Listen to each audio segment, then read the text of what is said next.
বেতো শাক আর বেগুন দিয়ে একবার এইভাবে রান্না করে দেখুন। যারা শাক খেতে চায় না তারাও আঙুল চেটে পুটে পুরো ভাত শেষ করে ফেলবে। হ্যাঁ, সত্যি বলছি। আপনারা দেখছেন দীপালিস কিচেনে। আজকের রেসিপি বেতো শাক আর বেগুন ভাজা। প্রথমেই আমি একটা বেগুন নিয়ে নেব বড় দেখে, আর এরকম একটা এক আঁটির মতন শাক নিয়ে নেব। এটাকে একটা আঁটি বলে। এই শাকটাকে আমি পাতাগুলোকে এইভাবে আস্তে আস্তে একটা একটা করে পাতাগুলোকে বেছে নেব। আর তোমরা চাইলে এই ডান্ডিগুলোও নিতে পারো। ডান্ডিগুলোকে একটু কুচি কুচিয়ে নিতে হবে। ডান্ডিগুলো যদি খুব নরম থাকে তো ডান্ডিগুলোও কুচিয়ে নিতে পারো। শাকগুলো আমার বাছা হয়ে গেছে। পাতাগুলোকে দেখো আমি আলাদা করে ফেলেছি, আর ডান্ডিগুলোকেও আলাদা করে নিয়েছি। আর সমস্ত পাতাগুলোকে আমি একটু ছুরি দিয়ে কেটে নিয়েছিলাম।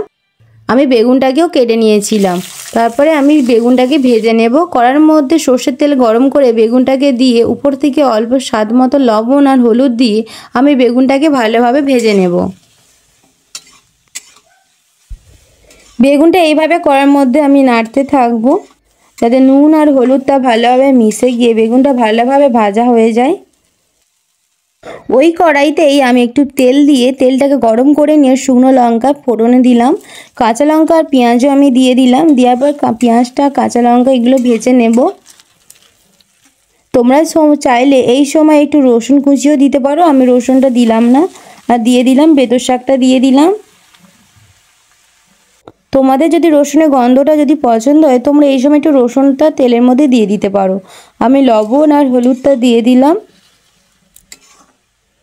দেওয়ার পরে আমি আবারও বেশ একটু এইভাবে নেড়ে দেবো। দেখো একটু একটু কিন্তু জলও বেরিয়ে গেছে শাক থেকে।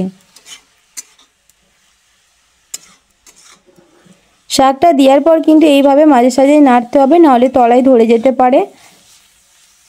এইভাবে নাড়তে নাড়তে দেখো আমার শাকটা কিন্তু অনেকটাই ভাজা ভাজা হয়ে গেছে। এরকম যখন আমার ভাজা ভাজা পুরো হয়ে যাবে এই সময় আমাকে দিয়ে দিতে হবে বেগুনটা। আমি যে বেগুনটা ভেজে রেখেছিলাম বেগুনটা এই সময় দিয়ে দেব, যেহেতু আমার শাকটা অনেকটা ভাজা হয়ে গেছে।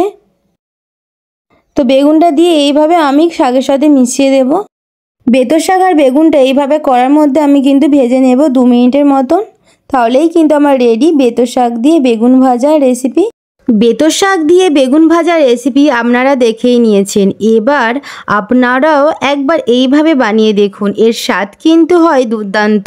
ভিডিওটা ভালো লাগলে অবশ্যই কিন্তু লাইক করবেন, কমেন্ট করবেন, প্লিজ প্লিজ চ্যানেলে সাবস্ক্রাইব করবেন। এতক্ষণ ভিডিওটা দেখার জন্য অবশ্যই ধন্যবাদ। টাটা।